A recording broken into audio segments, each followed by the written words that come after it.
Netherlands have the best quality of life. Where is it? There we go. Found it. Okay, so basically it's talking about why this article basically mentions why Dutch teenagers are among the happiest on earth. I'm gonna get this up on the screen now, so if you're watching via YouTube, you'll be able to see this, and if you're not, I'll read it out to ya. So this is an article from the World Economic Forum, right? And it says this is why Dutch teenagers are among the happiest in the world. I thought it was very interesting. So the article says the following: exam pressures, the quest for more independence, strained relationships with parents, and a body full of raging hormones all add to teenage angst. Of course, not all teenagers have the same experience of these formative years, and where they live has a huge influence on the important time of their lives. If all teenagers could choose where to grow up, the Netherlands would be a good pick. Young people there are highly likely to have positive experience of their teenage years. They are on average likely to be among the happiest, healthiest, best educated and wealthiest of the adolescents living in the world's richest nations. Earlier this year, an OECD report found that 93% of children from age 11 to 15 years old in the Netherlands recorded above average life satisfaction. That's absolutely incredible, right? Because you know how cynical you are at that age, 11 to 15, right? Fuck the world, man. So to manage to be that happy, that overall happy, you have such a great disposition of life at that age is amazing. And subsequent reports by UNICEF have listed the Netherlands as one of the best places in the world for children and teenagers to live. Amazing, right? And then there's a little graph here that says basically the top 10 overall top 10 places for teenagers to kind of grow up, right?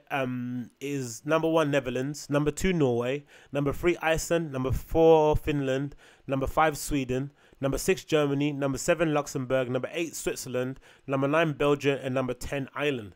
What's interesting about all those places, you know, there's obviously the obvious Scandi places, but what's interesting is that most of these places have a very high cost of living too. That's usually what puts off a lot of people, right? They're like, oh, except for the exception of like Germany, except for the exception maybe of like Frankfurt. For the most part, most of Germany is fairly cost effective, but all the other countries are places where people always say, it's quite an expensive holiday, right? Especially a weekend holiday. You end up spending a lot more money than you thought you would spend. But overall satisfaction with life in general, I guess, is where it should be. And anyway, the article continues. Okay, let's go on to work-life balance. So, Dutch teenagers' health and happiness appears to reflect the health and happiness of the Dutch population overall. This year, once again, Netherlands ranked the top 10 in Global Happiness Index, right? So I'll get that up as well, so I can read that later. Whoops, scroll back. So the Netherlands is a place to be. In a world where mental health problems are on the rise, the Netherlands remains one of the OECD's nations with the lowest use of antidepressants per capita. Perhaps the secret to widespread happiness in the Netherlands, and the happiness of teenagers in particular, is the country's work-life balance. The countries with the best work-life balance, as usual. There's some new additions here, but the top 10 best work-life balance countries to live in: number 1 Netherlands, number 2 Denmark, number 3 France, number 4 Spain, number 5 Belgium, number 6 Norway, number 7 Sweden, number 8 Germany, and number 9 Russia, and number 10 Ireland. This year's OECD Better Life Index found that the Dutch have the best work-life balance of any developed nation. Only 0.5 of the Dutch employees regularly work very long hours, which is the lowest rating recorded, where the average is 13% usually. Overall, they work an average of just 30 hours per week, well below the EU average of 40, right? Instead, they devote around 16 hours of their day to eating, sleeping, and leisurely pursuits. The Dutch also spend time together as families, which is reflected in the strength of the relationship between teenagers in the Netherlands with their parents. Among European teenagers, research by the World Health Organization found that 15-year-olds in the Netherlands find it easier to talk to their parents, which is absolutely incredible, right? Then you look at the overall. So this is the best places to live, right? The countries that rank the happiest places to live. Rank of happiness. So what's that? What's top 5? We've got Finland, Norway, Denmark, Iceland, and Switzerland. Where's the UK come? The UK is at 19, right? Top 20. We're just above the United Arab Emirates, which is interesting. So work-life balance. This is an issue that I've kind of, I've had a lot of different thoughts about, and something that's always interested me in general about London, because I think London's a good kind of test case it's a good example of where work-life balance could help. Because whenever you get people, whenever you get foreign people that come and visit London, the first thing they say about people that live in London or you know, Brits that are here is that people are rude, they're cliquey, and they're like malarkey, right? And I've always kind of said back to these people, or kind of replied back, and kind of fought our case as Londoners, that it's not that we're rude or that we're standoffish. It's that we work so hard in this country, regardless if you're working as a sales assistant in the shop, whether you're sweeping hair off the floor, whether you're serving chicken nuggets in a chicken shop, or whether you're a creative director of a company. We all work so hard, right, that any free time we do get, we just want to spend it with our friends, right? We have no interest to talking to strangers, absolutely none, especially strangers who have come from abroad, from some exotic country. Like, go fuck yourself. That's what we're thinking in our head. Even though it's weird, that's what we're thinking of ourselves. Because I know within my group of friends, or whenever I go out, if I'm the kind of like free spirit that's going out talking to randoms, I'm the one that's looked at as annoying, right? Because no one wants to do that. Everyone just wants to hang out with their friends. Like, just relax, chill out. You go and speak to randoms, like, chill out, chill. And the reason why that's said to me is because generally, you know, there's not enough free time in a day to hang out with your friends. So anytime you do get, you just want to spend it with who? Your friends. But I've always argued that with work-life balance, the overall disposition of British people, they're kind of like cynical and, you know, always a bit gloomy and moody attitude of some Brits would lighten up, would kind of like increase or lighten up exponentially. Like, you know, I'm sure mums that live in the ends or who are single mums and stuff would appreciate it if they could finish work at 3 or at 4 and only work 30 hours a week full time. That would be amazing, right? You could maybe still keep a roof over your head.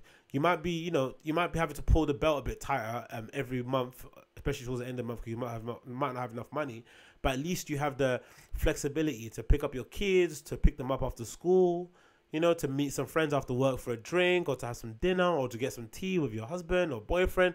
There's little things that would help with the overall happiness of the country. But I guess because we're such a, you know, money-driven city, yeah, where people come here to kind of actualize their dreams and to start up companies and to make families and to collaborate with people, to find founders, investors and stuff, it's never going to happen, because what makes this place beautiful is that people are so go, right? You only have to walk around Farringdon,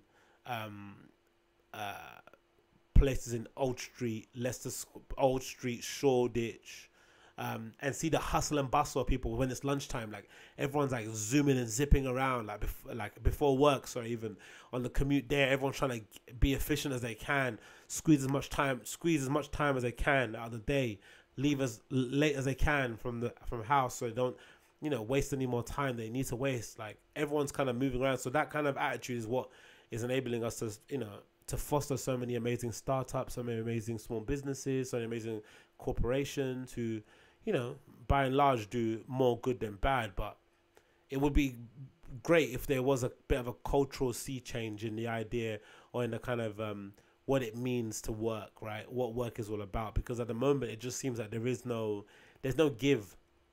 It's just all one thing, which is why a lot of companies that are implementing things like, you know, finishing early on a Friday, work drinks on Friday, maybe like a team breakfast on a Tuesday. They're doing all these things in order to make up for all the things that people are missing out on in their everyday life, because they're spending so much time at work, which is really sad, I think, in my opinion. I don't think we're ever gonna reach the state of stoic bliss as like a Scandinavian country ending at 4 p.m. right? Because I think a lot of people's identity, especially in Western Europe, especially in our parts of Europe, especially in Britain for the most part, a lot of our identity is tied in with our job. Like, a lot of it. I know a lot of people who kind of really suffer when they don't have a job, in identifying who they are, or what they stand for, or what they're going to do in their life, or if they're useful, or if they even matter, right? It's really sad, but people have that warped sense of reality. You get it a lot when you meet somebody who works for a cool brand, right? Whether it be Vice or Apple or whatever, and there's work there, right? They didn't make the iPod, they didn't make the iPhone, they didn't found the magazine. You know what I mean? They're just a guy or girl that works there, ID Magazine or whatever. But the sense of pride that they feel, right? The sense of ownership that they feel is what makes this city unique, because you know, you get opportunity to work for such interesting companies that you somehow feel like, wow, you feel connected, you feel like you own it, you feel like they own you in some respects, and it's like a mutual give and take. But that also means that when you don't have a job, or when the company makes you redundant, or when you decide to move on, but you're finding it hard to find the next step up, and it's going a bit longer than you expected to be unemployed, you start to question who you really are, and you don't have the safety net around you to let you know that what are you talking about? It's bullshit. You don't have the friends and family around you, because that culture doesn't exist either, right? That kind of idea of having friends and family around you to always kind of alleviate your fears or to kind of help you out doesn't really exist in that regard. Everyone's kind of in their silos. Everyone kind of operates within their own, you know, little bubble. Like, I live in a building with like 11 floors.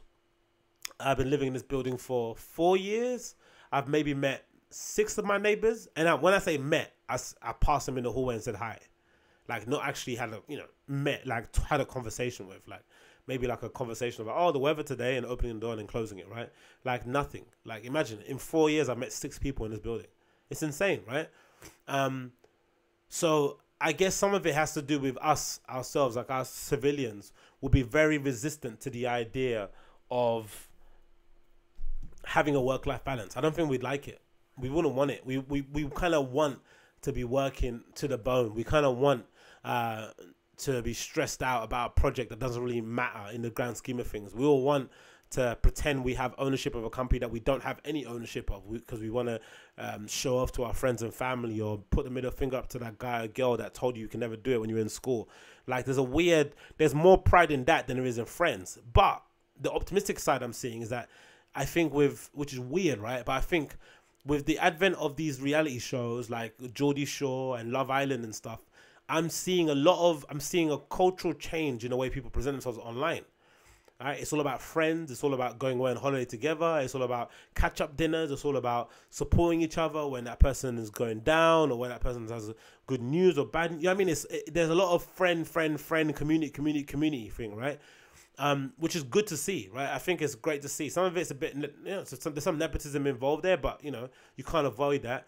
But for the most part, everyone seems to be understanding that as great as it is to have all these, you know, as great as it is to have this pride in where you work and have, you know, material possessions and things, the only thing that really is going to sustain you in life are the relationships that you have, right? The community that you have around you. And this is coming from somebody who gives no crap about all of that stuff, right? Someone who can operate on his own for the most part. It's quite sad, but someone who, you know, can spend 6 months on his own without any contact with anybody. But I am recognizing that I'm seeing a bit of a cultural change. So maybe it might happen that way. Maybe we might demand it. Maybe it might not be something the government will implement. Maybe it might be something that'll be like, you know what, actually, we're going to demand that we work 30 hours a week instead. Because, you know, we've all been at work. We know that the hours from 4 till 6, nothing really gets done. Like, you've done the majority of your work already. You've finished it. You know, so imagine if somebody told you you could concentrate as much as you can between the hours of 9 till 4, how much better work you would get done. And just imagine the spring in your step the next day, right? Getting home for 5 is much better than getting home for 7, right? Like outlook wise, and how you plan your week. And you can even go on holiday from work on Friday after work. You finish from 4, you can still get that flight at 6 p.m. that leaves, right? There's loads of things that could change, like but again, would that happen? I'm not sure. Will it be something that would be will that be something that we would be open to implementing within our system and where we go about our lives, and culturally, you know, maybe do away with the idea of having jobs that, you know, you feel proud of to show off to your friends? I don't know. That's another question of a day, but I thought it was interesting overall. Netherlands teenagers are the happiest. Anyway, what else was on the doc list I wanted to talk about? IG is launching